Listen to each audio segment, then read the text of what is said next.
Qəşəng qaraqdəllərimiz var, təp-təzədir. Gəlin görək. Salam aleyküm kardeş. Qardan neçədir? Salam qardaş, 1 manatdır. 1 manat. Gəl 1 manatı qardan lazımdır. Bazar olsun. Çox sağ ol qardaş, götürərdin də nə? Yo yo kardeş sağ ol sağ ol. Allah hökmü olsun.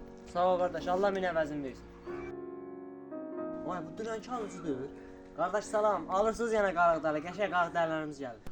Salam kardeş. Şəhər dirən çağıram. Hə. Gəl bu 1 manatı. Götür də qardaş biri. Yo kardeş sağ ol. Ha, dünən də almadınız da, nə oldu? Yo ehtiyac yoxdur sağ ol sağ ol. Çox sağ ol qardaş, çox sağ ol. Salam kardeş. Hə.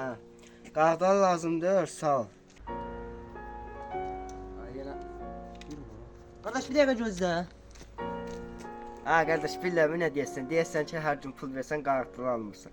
Ay yox qardaş, onu demirdim. 1 manat verdin, qaraqdanın qiyməti 2 manata qalxıb. Belə problem yox deyib, pulun nağdı yoxdursa kart var deyim, göndər karta.